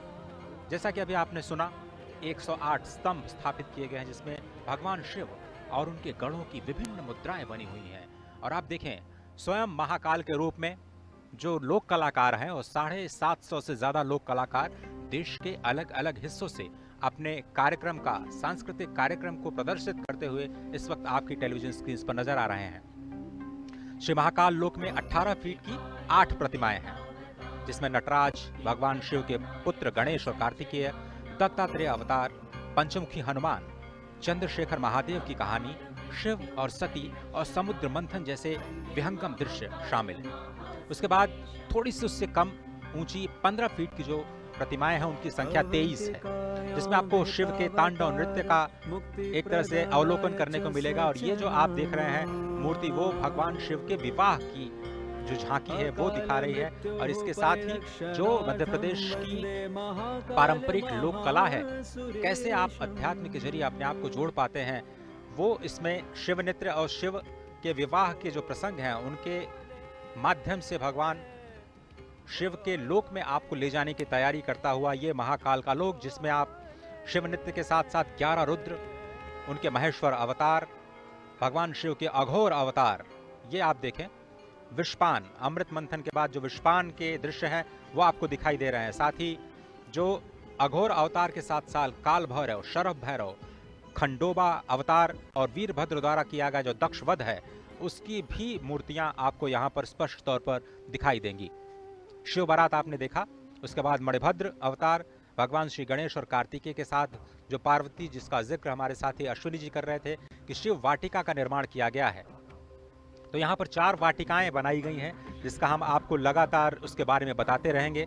और इस महाकाल लोक में 11 फीट की 17 प्रतिमाएं स्थापित की गई हैं, जिसमें प्रवेश द्वार पर आपने देखा भगवान श्री गणेश, उसके बाद अर्धनारीश्वर, अष्ट भैरव, ऋषि भारद्वाज, वशिष्ठ, विश्वामित्र, गौतम, कश्यप, जमदग्नि, जो आपने सप्तर्षि के जो मूर्तियां देखी वो शामिल हैं। बहुत ही अद्भुत जो प्रतिमाओं का दर्शन, और उसके साथ साथ जो भगवान शिव की जो शिवत्व का दर्शन है, वो आप कैसे दृश्यों के माध्यम से अपने आप में समाहित करते हुए भगवान श्री महाकालेश्वर मंदिर की अपनी यात्रा को धीरे धीरे आगे बढ़ाते हुए और अत्याधुनिक सुविधाओं का आनंद लेते हुए कैसे आप अध्यात्म के सफर पर चल सकते हैं और कल ही से इस योजना का या फिर कहें इस सुविधा का लाभ उठा सकते हैं, वो अब राष्ट्र को समर्पित हो चुका है। स्वागत है आप सभी का महाकाल लोक में, स्वागत है आप सभी का भारत के पहले नाइट गार्डन। ज्योतिर्मयं चंद्रकलावतंसं भक्ति प्रदानाय कृपावतीर्णं तं सोमनाथं शरणं प्रपद्ये। संकल्पना है, सही मायने में यहाँ पर इस समय धरती पर उतर आई है, और सब कुछ इस समय शिवोहम शिवोहम के स्वरूप में हो चुका है। न मे द्वेष रागो न मे द्वेष रागो न मे लोभ मोहो मदो नैव मे नैव मात्सर्य भावः न धर्मो न चार्थो न कामो न मोक्षः चिदानंद रूपः शिवोहम शिवोहम। अगर शिव को व्याख्यायित करने की कोशिश की जाती है तो कहा जाता है न वो द्वेष है, न राग है, न लोभ, और वह रूप जो सही मायने में आज देखें तो आज रुद्र सागर के तट पर, पुण्य सलिला क्षिप्रा के तट पर, उज्जैन नगरी में इस समय विलक्षण क्षण के हम सहभागी बन रहे हैं। हम देख रहे हैं ये नयनाभिराम दृश्य, किस तरीके से कायांतरण हुआ है, किस तरीके से रूपांतरण हुआ है, किस तरीके से कलेवर बदला हुआ है। और सही मायने में अगर देखें तो अगर एक सशक्त नेतृत्व होता है, स्पष्ट दूरगामी लक्ष्य होता है, अगर दूरदृष्टा का संधान होता है और संकल्प होता है तो ये प्रमाण है कि किस तरीके से संकल्प की सिद्धि होती है। अजय, प्रधानमंत्री नरेंद्र मोदी के दिशा निर्देशन में ये पूरा का पूरा निर्माण कार्य किया गया है मध्य प्रदेश सरकार द्वारा। आप इस सफर को जारी रखें। सिर्फ मैं एक छोटी सी जानकारी आपके साथ और अपने दर्शकों के साथ साझा करना चाहता हूं। ये जो नाइट गार्डन आप देख रहे हैं, ये अद्भुत इसलिए है क्योंकि ये आत्मनिर्भरता की कहानी है। ऐसा इसलिए क्योंकि इस पूरे प्रांगण में सौर ऊर्जा से संचालित करीब 450 किलोवाट ऊर्जा का उत्पादन होता है और इससे करीब करीब जो 80% विद्युत का उत्पादन या जो उपभोग है, जो इस वक्त आप देख रहे हैं नाइट गार्डन में किया जा रहा है, वो यही के प्रांगण में जो सौर ऊर्जा स्थापित की गई है 450 करीब 450 किलोवाट के संयंत्र के द्वारा 80% जो हिस्सा है वहीं से आ रहा है। इसलिए मैं कह रहा हूं कि ये आत्मनिर्भरता की कहानी है और पूरे विश्व तक इस कहानी को ले जाना इसलिए जरूरी है क्योंकि भारत सक्षम है वो करने में जिसकी कल्पना आप कर सकते हैं, जिसके बारे में आप सोच सकते हैं। और आप देख रहे हैं मलखम्ब। अजय, इसके बारे में बताएं, पूरा का पूरा कितना ये विलुप्त होती है हमारी विरासत थी और जिसको पुनर्जीवित करने का कार्य प्रधानमंत्री नरेंद्र मोदी ने किया। और ये बहुत ही अद्भुत, ये माधव न्यास संचालित जो मलखम्ब की पूरी प्रक्रिया है वो आप इस वक्त देख रहे हैं और यही इसी संस्थान का जो छात्र हैं, छोटे छोटे छात्र हैं, वो राष्ट्रीय स्तर पर अपनी एक अलग पहचान भी बना चुके हैं और यहाँ के कई जो छात्र हैं वो स्वर्ण पदक विजेता भी हैं राष्ट्रीय खेलों में जो मलखम्ब से संबंधित जो प्रतियोगिताएं होती हैं। तो इसके बगल ही भारत माता का मंदिर है जहाँ पर मलखम्ब के बच्चों को शिक्षा दीक्षा दी जाती है। उसके बगल में ही आद्य द्वितीय गुरु संघ चालक को संबंधित और उनको लिए समर्पित माधव सेवाश्रम है। और साथ ही साथ ये जो विलक्षण हम देख रहे हैं कि ये जो हमारी कला थी, जो हमारा ये ज्ञान था, जो हमारा ये कर्तव्य था, जो हमारा व्यायाम था, जो कि कहीं लुप्त हो रहा था, उसको जो है पुष्पित पल्लवित संवर्धित और स्थापित करने का प्रयास प्रधानमंत्री नरेंद्र मोदी ने किया। और देख रहे हैं आप भारत माता का मंदिर जो कि महाकालेश्वर भक्त निवास भी यहाँ पर है और महाकाल के प्रांगण से ही सटा हुआ ये भारत माता का मंदिर है। निश्चित तौर से अगर देखें तो दो ही मंदिर हैं, या तो हरिद्वार में भारत माता का मंदिर है या फिर उज्जैन में भारत माता का मंदिर है। हम उस संस्कृति के हैं अजय जो हम कहते हैं कि माता पृथ्वी पुत्रो अहम, माता पृथ्वी है और हम उसके पुत्र हैं। हम ऐसे उस सनातन संस्कृति के हैं जो हम कहते हैं कि हम अपनी जन्मभूमि को माँ के सदृश मानते हैं। हम उस संस्कृति के हैं जो ये कहते हैं कि जननी जन्मभूमिश्च स्वर्गादपि गरीयसी। हम उस सनातन संस्कृति और भारत भूमि की पूर्ण भूमि के हैं जो कि ये बताते हैं कि जीवन का क्षण क्षण और शरीर का कण कण राष्ट्र के लिए समर्पित होना चाहिए। और इन्हीं ध्येय वाक्यों को आगे लेते हुए और राष्ट्र निर्माण के प्राण प्रण से जुटे हुए इस राष्ट्र साधक के संकल्पना के साकार होने का आज दिन है, स्वप्न दृष्टा के स्वप्न के साकार होने का दिन है। ये विहंगम दृश्य खुद बताता है कि किस तरीके से पूरा का पूरा इस परिसर का कायांतरण हुआ है, रूपांतरण हुआ है, दिव्य अलौकिक छटा मिली है। अजय, कुमुद सरोवर का दृश्य आप देख रहे हैं और जिस तरह से हमने पहले कहा कि यहाँ पर जितने भी विद्युत का उत्पादन किया जाता है वो पूरे के पूरे इसी प्रांगण में प्रयोग किया जाता है। ऊर्जा के उत्पादन के लिहाज से 80% आत्मनिर्भरता प्राप्त की जा चुकी है और बहुत ही समझना इसलिए भी आवश्यक है एक और बात कि सुरक्षा की दृष्टि से भी जो तकनीक का इस्तेमाल इस पूरे प्रांगण में किया गया है वो अभूतपूर्व है। 24 घंटे यहाँ पर विशेष सर्वेलांस कैमरों के जरिए निगरानी की जा रही है क्योंकि इसमें बहुत बड़ी संख्या में लोग आने वाले हैं। अगर आप देखें जो नंदी द्वार है वहाँ से करीब 20,000 लोग एक साथ प्रवेश कर सकते हैं।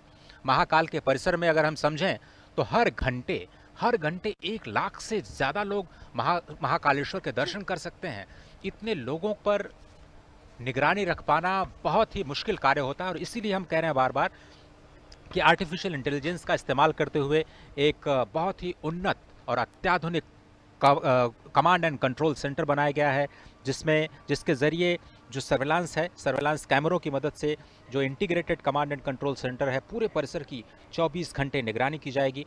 और इस परियोजना का जो पूरा उद्देश्य है इस क्षेत्र में जो भीड़ भाड़ पहले थी उसको कम करना और किस तरह से जो विरासत संरचनाओं का संरक्षण करना और साथ ही साथ जो इस परियोजना के विस्तार के जरिए यहाँ पर पर्यटन को बढ़ावा देना है, अर्थव्यवस्था को भी बढ़ावा देना है, आत्मनिर्भरता को भी बढ़ावा देना है, समृद्धि को भी हमें दिखाना है, अपने सांस्कृतिक धरोहर को सहेजना भी है। इन सभी कार्यों का जो संगम है वो आपको इस महाकाल के इस नए लोक में इस वक्त भारत के पहले नाइट गार्डन के रूप में, एक विहंगम दृश्य के रूप में, जिसमें इस वक्त आप रुद्र सरोवर के साथ साथ महाराज विक्रमादित्य का टीले के साथ साथ आप देख रहे हैं ये दृश्य, जो आप या फिर कहें कि भारत माता के मंदिर के साथ साथ जो मंदिर का मुख्य शिखर है वो भी आपको बहुत ही आसानी से दिख रहा है। अप्रतिम विहंगम दृश्य, नैनाभिराम दृश्य। और अजय, जैसा आपने बताया कि भारत ने ही प्रधानमंत्री